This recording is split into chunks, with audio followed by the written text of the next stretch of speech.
नमस्कार दोस्तों, मैं सुचित आप सभी का स्वागत करता हूं यूट्यूब चैनल समीक्षा क्लासेस में। दोस्तों, आज मैं भारतीय संविधान के अति महत्वपूर्ण प्रश्नों को लेकर के आया हूं, जो आपके आने वाले रेलवे परीक्षा के लिए अति महत्वपूर्ण साबित होगी। तो चलिए देर किए बिना शुरू करते हैं आज के भारतीय संविधान के महत्वपूर्ण प्रश्नों को। पहला प्रश्न है, भारत की नागरिकता निम्नलिखित में से किस प्रकार से प्राप्त की जा सकती है? ऑप्शन है जन्म से, वंशानुक्रम से, देशीकरण से, उपयुक्त सभी से। तो देखिए दोस्तों, भारत की नागरिकता जो है वो जन्म से भी प्राप्त की जा सकती है, वंशानुक्रम से भी मिलती है और देशीकरण से भी मिलती है। यानी इसका सही आंसर जो होगा वो क्या होगा दोस्तों?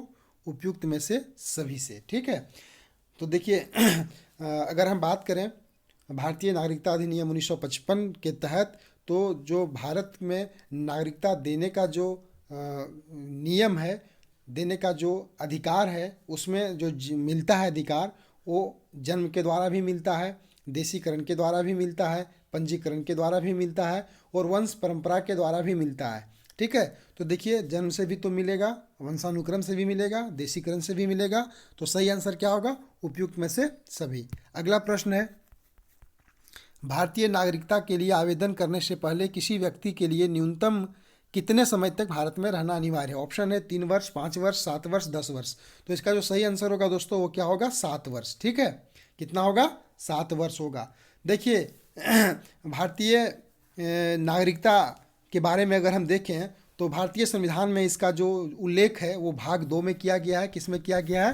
भाग 2 में किया गया है। और आर्टिकल 5 से लेकर के 11 तक, यानी अनुच्छेद 5 से लेकर के 11 तक नागरिकता संबंधी जो भी प्रावधान है वो उल्लेख है। अगर इसमें हम देखें तो भारत में जो नागरिकता देने की जो प्रावधान है, उसमें भारत में जन्म अगर कोई व्यक्ति लेता है और उसके जन्म के समय अगर उनके माता पिता में से कोई एक भारत का नागरिक रहता है तो उसे भी यहाँ की नागरिकता दी जाती है। दूसरा होता है पंजीकरण के द्वारा भी नागरिकता मिलता है।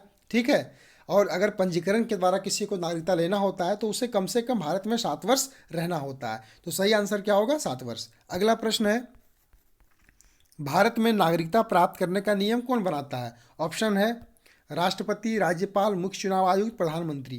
तो देखिए इसका सही आंसर जो होगा दोस्तों वो क्या होगा? राष्ट्रपति। अगर थोड़ा सा इस पर हम डिटेल में बात कर लें तो भारत में नागरिकता प्राप्त करने का जो नियम है वो संसद के द्वारा अनुमोदित की जाती है। किसके द्वारा? संसद के द्वारा की जाती है। और उसमें हस्ताक्षर कौन करता है? तो राष्ट्रपति करता है। यानी राष्ट्रपति जब उसमें हस्ताक्षर कर देता है तो वो एक नियम बन जाता है।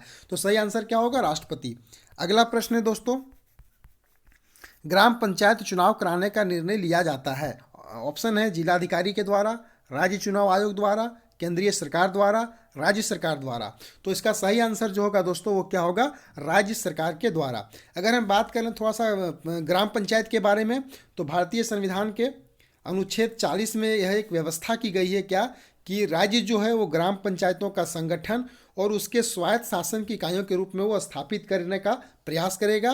और अगर हम बात करें थोड़ा सा और डिटेल में, तो पंचायत का चुनाव जो होता है, नगर पालिकाओं का चुनाव जो होता है, इन सभी चुनावों का मतलब जो संचालन होगा वो राज्य निर्वाचन आयोग के द्वारा किया जाता है। तो सही आंसर क्या होगा? राज्य सरकार के द्वारा। अगला प्रश्न है, पंचायती राज है जो कि निधि के लिए मुख्यतया पर निर्भर है। ऑप्शन है एक प्रशासनिक ढांचा सरकारी वित्त, एक वित्तीय ढांचा स्थानीय करों, एक भौतिक ढांचा संपदा कर, एक प्रशासनिक ढांचा केंद्रीय सरकार से आर्थिक अनुदान। तो इसका सही आंसर जो होगा दोस्तों वो क्या होगा? एक प्रशासनिक ढांचा सरकारी वित्त। ठीक है, यानी पंचायती राज जो है, ठीक है, वो एक प्रशासनिक ढांचा है जो निधि फंड के लिए किस पर निर्भर करता है? सरकारी वित्त के ऊपर में निर्भर करता है। अगला प्रश्न है, भारतीय संविधान की आत्मा किसे कहा गया है? ऑप्शन है धार्मिक स्वतंत्रता, समानता का अधिकार, संवैधानिक उपचारों का अधिकार, प्रस्तावना। तो देखिए दोस्तों, भारतीय संविधान की आत्मा जो कहा गया है वो संवैधानिक उपचारों के अधिकार को कहा गया है। और ये कौन कहे थे? तो ये भीमराव अंबेडकर ने भी बोले थे कि भारतीय संविधान की जो हृदय है और आत्मा है वो संवैधानिक उपचारों के अधिकारों को ही वो कहे थे। ठीक है, अगला प्रश्न है, मूलभूत अधिकारों का प्रमुख उद्देश्य है। तो देखिए मूलभूत अधिकारों यानी मौलिक अधिकारों का क्या उद्देश्य है वो पूछ रहा है क्वेश्चन में। तो ऑप्शन है समाज के समाजवादी ढांचे को बढ़ावा देना, व्यक्तिगत स्वतंत्रता को सुनिश्चित करना, न्यायपालिका की स्वतंत्रता को सुनिश्चित करना, उपयुक्त सभी को सुनिश्चित करना। तो इसका जो सही आंसर होगा दोस्तों वो क्या होगा, व्यक्तिगत स्वतंत्रता को सुनिश्चित करना। ठीक है, यानी मौलिक अधिकारों का जो प्रमुख उद्देश्य है वो क्या है, व्यक्तिगत स्वतंत्रता को सुनिश्चित करना। ठीक है, अगला प्रश्न है निम्न में से कौन सा मूलभूत अधिकार नहीं है। ऑप्शन में है समानता का अधिकार, संपत्ति का अधिकार, शोषण के विरुद्ध अधिकार, धार्मिक स्वतंत्रता का अधिकार।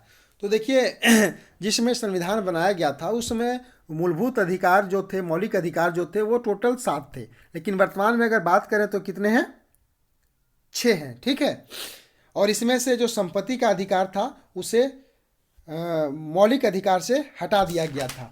क्लियर, यानी 44वां संविधान संशोधन हुआ था, कितना हुआ था, 44, यानी 44वें संविधान संशोधन 1978 के द्वारा मूल अधिकार के रूप में संपत्ति के अधिकार को क्या कर दिया गया था, हटा दिया गया था।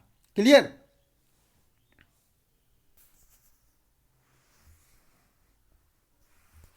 अगला प्रश्न है दोस्तों कि भारत के संविधान के अंतर्गत अब कितने मौलिक अधिकारों की गारंटी दी गई है।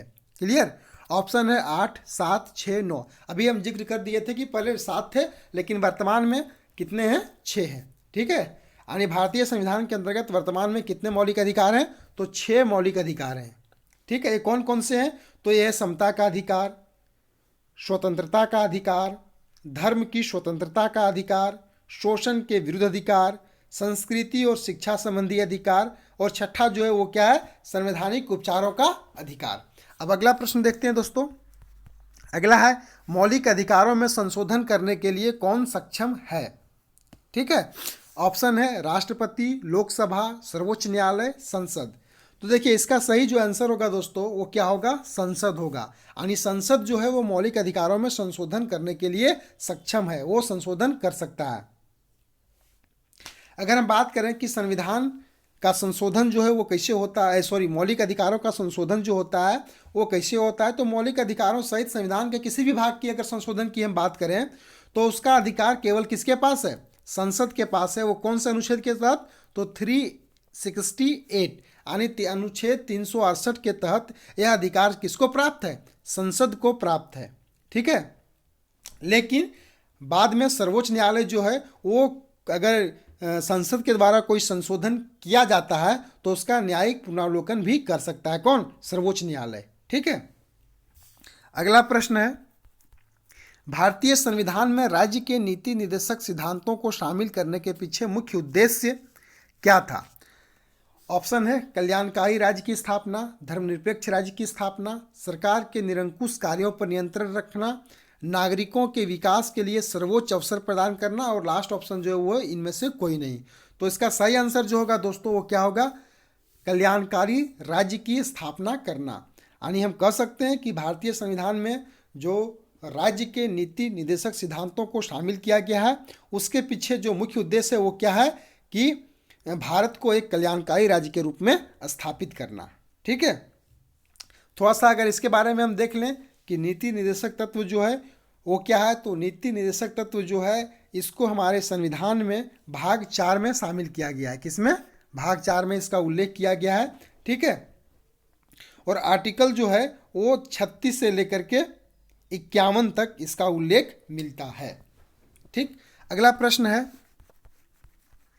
संविधान का कौन सा भाग लोक कल्याणकारी राज्य के विचार का उल्लेख करता है। देखिए अभी हम जस्ट चर्चा कर चुके थे कि नीति निर्देशक तत्व को जो शामिल किया गया है भारतीय संविधान में उसके पीछे जो उद्देश्य है वही है क्या, कि भारत को एक लोक कल्याणकारी राज्य के रूप में स्थापित करना। तो लोक कल्याणकारी राज्य के रूप में स्थापित करना यानी इसका संबंध किससे हो जाएगा, नीति निर्देशक तत्व से। तो अभी हम बताए थे कि नीति निर्देशक तत्व का उल्लेख जो है वो संविधान के भाग 4 में किया गया है, आर्टिकल 36 से लेकर के 51 तक। ठीक है दोस्तों, तो इसका सही आंसर क्या होगा, भाग 4। अगला प्रश्न है मौलिक कर्तव्यों को संविधान में सम्मिलित किया गया है, इसका प्रयोजन है।